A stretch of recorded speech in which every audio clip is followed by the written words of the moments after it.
Di sebuah kota kecil yang tenang, ada seorang pemuda bernama Andi.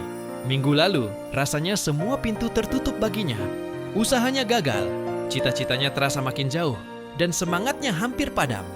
Hari Jumat pagi, dengan langkah gontai, ia berjalan tanpa tujuan. Di depan sebuah masjid tua yang teduh, ia melihat seekor kucing kurus duduk manis.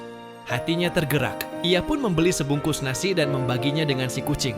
Saat kucing itu makan dengan lahapnya, seorang bapak tua yang baru selesai salat duha tersenyum padanya. Bapak itu berkata, "Nak, rezeki itu bukan cuma tentang apa yang kita dapat, tapi juga tentang apa yang kita beri."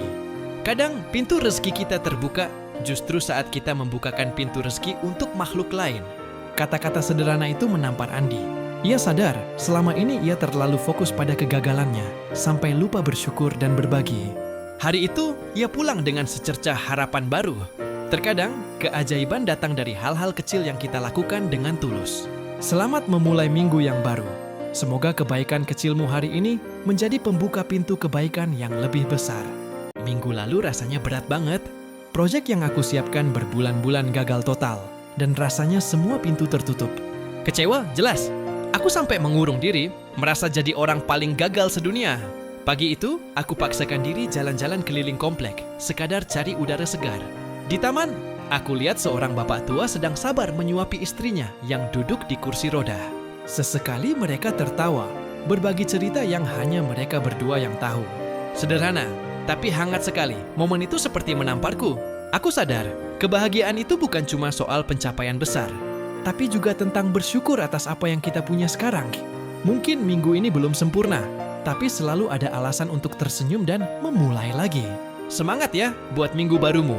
Semoga penuh kebaikan dan hal-hal tak terduga yang bikin kamu bahagia.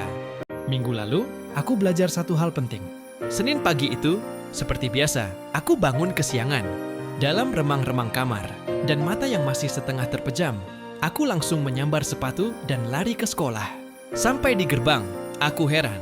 Kok semua teman menatapku sambil senyum-senyum aneh? Salah satu temanku, Bima, akhirnya memberanikan diri. "Bro, sepatumu kok belang?" Aku menunduk. Astaga, benar saja. Kanan hitam, kiri biru dongker. Wajahku langsung panas. Tapi sebelum rasa malu mengambil alih, aku malah tertawa. "Oh ini? Gaya baru bro, namanya semangat Senin pagi." Jawabku asal. Anehnya, semua ikut tertawa. Hari itu, aku sadar, kadang kesalahan kecil bukan untuk diratapi, tapi untuk ditertawakan bersama. Jadi, kalau minggu ini kamu bikin salah, santai saja. Mungkin itu hanya cara semesta untuk memberimu cerita lucu.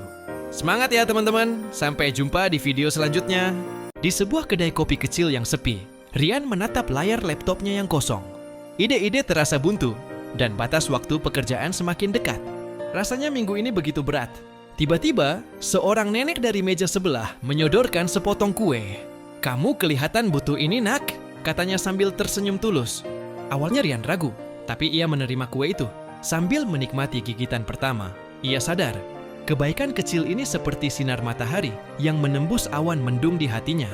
Mungkin masalahnya bukan pada pekerjaannya, tapi pada cara ia memandangnya. Hari itu, Rian belajar bahwa terkadang solusi bukan datang dari jawaban yang rumit, tapi dari kebaikan sederhana yang mengingatkan kita untuk bersyukur. Semoga minggu kalian juga dipenuhi kebaikan-kebaikan tak terduga yang membawa terang. Semangat ya! Terima kasih sudah menonton. Sampai jumpa di video berikutnya. Di sebuah desa kecil di kaki gunung, hiduplah seorang gadis bernama Maya. Ia bukanlah anak yang paling berani, tapi rasa ingin tahunya tentang bintang begitu besar. Setiap malam, ia duduk di beranda, membayangkan cerita dari gemerlap cahaya di langit. Sayangnya, di desanya tidak ada teleskop, dan perpustakaan pun hanya punya beberapa buku usang. Banyak yang meremehkan mimpinya. Untuk apa memikirkan bintang? Kata mereka, lebih baik fokus pada hal yang pasti. Keraguan mulai menyelimuti hati Maya. Suatu malam, saat ia merasa hampir menyerah, neneknya datang membawakan segelas teh hangat. Sambil menunjuk ke langit, neneknya berbisik, "Lihat Maya, bahkan tanpa teleskop, bintang-bintang itu tetap bersinar untukmu." Cahaya mereka menempuh perjalanan ribuan tahun, hanya untuk menyapamu. Kata-kata itu menyentuh hatinya. Maya sadar, kebahagiaan bukan tentang apa yang tidak ia miliki, tetapi tentang mensyukuri keindahan yang sudah ada di hadapannya. Semoga cerita ini bisa menjadi pengingat untuk kita semua. Terkadang, cahaya yang kita cari sudah ada di sekitar kita. Selamat menjalani pekan yang indah. Terima kasih sudah menonton. Jangan lupa subscribe ya. Pernahkah kamu merasa semesta sedang tidak berpihak padamu? Saat satu kebahagiaan datang, cobaan lain langsung menghadang. Inilah kisah Raffi. Hari di mana ia diterima kuliah dengan beasiswa, seharusnya menjadi hari paling bahagia. Namun, takdir berkata lain. Ibunya jatuh sakit keras, membuatnya hampir menyerah pada mimpi yang baru saja diraih. Di tengah keputusasaan, sang ibu berbisik lirih, "Teruslah maju, nak. Jangan biarkan hidup yang menang." Kalimat itu menjadi bahan bakarnya. Raffi pun berjuang, bekerja di siang hari, kuliah di malam hari, bahkan seringkali hanya makan sekali sehari. Setiap kesulitan, setiap luka, bukanlah penghalang, melainkan pahat yang mengasah ketegarannya, menempa dirinya menjadi pribadi yang lebih kuat dari sebelumnya. Kisah Raffi mengajarkan kita bahwa terkadang luka terberatlah yang membentuk kita menjadi sosok terhebat. Jangan lupa subscribe untuk kisah inspiratif lainnya. Sampai jumpa. Di sebuah sekolah kecil berdinding bambu, Rani, seorang guru muda, terus mengajar meski papan tulisnya sering basah oleh air hujan. Murid-muridnya menatapnya dengan penuh semangat, seolah tak peduli dengan segala keterbatasan. Suatu hari, seorang murid perempuan mengangkat tangan dan bertanya dengan polos, "Bu, kenapa ibu nggak pindah mengajar ke sekolah di kota yang lebih bagus?" Rani tersenyum hangat, mengusap kepala murid itu dengan lembut. "Karena di sini," jawabnya, "suara-suara kecil seperti kalian adalah yang paling berharga dan butuh didengar." Malam harinya, di bawah temaram lampu minyak, Rani tak lelah menyiapkan pelajaran untuk esok hari. Setiap huruf yang ia tulis adalah percikan harapan di tengah kegelapan. Ingat teman-teman, ketulusan kecil yang kita berikan bisa menjadi cahaya besar yang menerangi banyak hati. Selamat menjalani pekanmu dengan penuh semangat. Jangan lupa subscribe untuk cerita inspiratif lainnya. Sampai jumpa. Di sebuah kota kecil yang tenang, senja mulai membentangkan warnanya. Aku duduk di bangku taman, memandangi berkas-berkas lamaran kerja yang sekali lagi ditolak. Rasanya dunia runtuh, gagal, dan gagal lagi. Hatiku terasa berat, penuh keraguan pada diri sendiri. Saat itulah seorang anak kecil mendekat, menawariku separuh dari es krim coklatnya yang mulai meleleh. "Kakak kelihatan sedih," katanya polos. Senyumnya begitu tulus, tanpa beban. Momen kecil itu seperti embusan angin segar. Aku tersadar, di tengah kegagalan yang kurasakan, masih ada kebaikan tulus di dunia.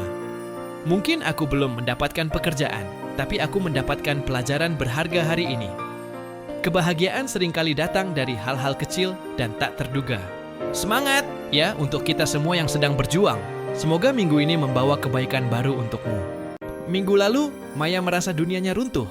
Kedai kopi kecil yang ia rintis dengan susah payah harus tutup. Duduk di bangku taman kota yang sepi, ia memandangi daun-daun kering yang berguguran. Merasa nasibnya sama seperti daun itu. Tiba-tiba, seorang nenek duduk di sebelahnya, menyodorkan sebungkus kue jahe hangat. "Wajahmu kusut sekali, nak. Cobalah ini, resep warisan ibuku," katanya sambil tersenyum tulus. Gigitan pertama kue itu terasa manis dan hangat, menjalar sampai ke hati Maya.